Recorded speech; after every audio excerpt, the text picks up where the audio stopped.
School's back in session, and with it comes all the new gear, supplies, books, and paper. If you're a mom like me, that struggle is real when it comes to keeping it all organized and clutter-free.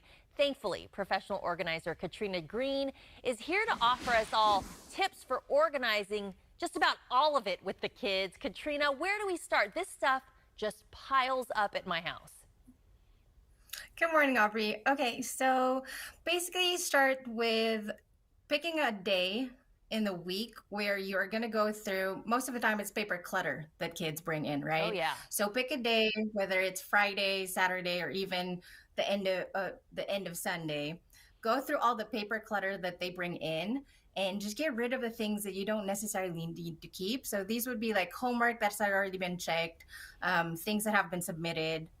For the people who want to be sentimental, especially if like you're dealing with toddlers, for example, I suggest to get a scrapbook for things like art pieces, the just arts and crafts that you want to keep. Yeah, that's true. I mean, I do have a hard time parting with stuff because, like, my kid made this. It's so special. I can't just discard it. But and then what happens is I'll have the clean kitchen table, and then all of a sudden, papers start piling up, the crayons, the pens, the pencils. Then there's no space to do their work or eat when it's time, for dinner and meals. So talk about this because you're a professional organizer. So you're in the business of helping people or get organized and minimalize is really what I think I need to do. Right. So good call on the when you say that like it usually clutters up the desk or like your dining table, for example. I see that all the time with families that I deal with. It's usually the dining table that is also used as a study hall for kids, right? So my recommendation is to get art cards. So these are available whether Amazon, the Container Store, or Target. So usually these carts are rolling carts that you could take to the rooms after you've used them in the dining table. What you could store in these things would be the books that they're working on specifically for that week, or pens, glue sticks, scissors, all the arts and crafts things that usually being used in school. So you're saying kind of have this dedicated cart or space that once we're done, we put it there and we put it away. I think that's probably a good tip is that you have to clean it up after because then it does start piling up. Now you help people get organized, all kinds of spaces. You're giving us tips for back to school because we just started. Talk about what you do in your line of work and how you help people stay organized. Sure. When it comes to professional organizing, people usually hire me when it's life transitions happen. So kind of like what we're talking about now, when it's back to school, like things get a little bit overwhelming. It gets stressful, right?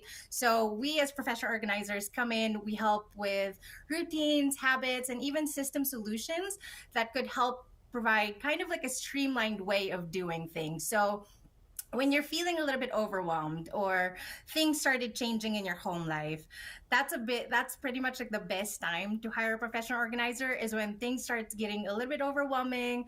You're starting to feel stressed out because I feel like a lot of people underestimate the power of clutter. It really speaks to what's inside.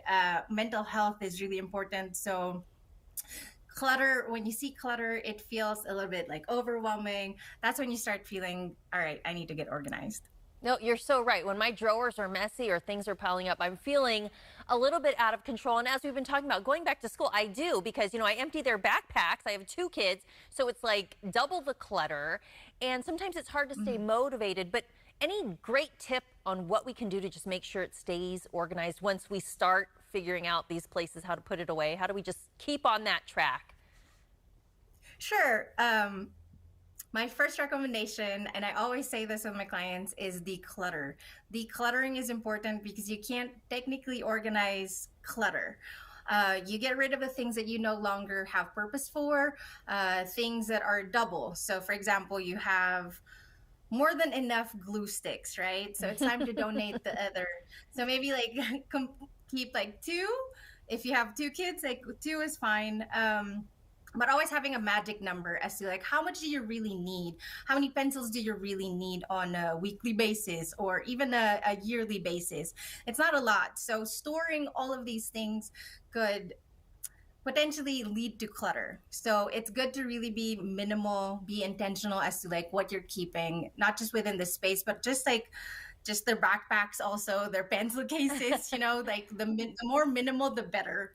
Yeah, only what we need, which is my problem because I'm like, this is still good. We could still use it. I can't get rid of it. But I need to start paring things down to just what we need. Katrina, thanks so much for offering those tips to our audience today. You can find more organizing tips from Katrina on Instagram at Katrina Green Organizing.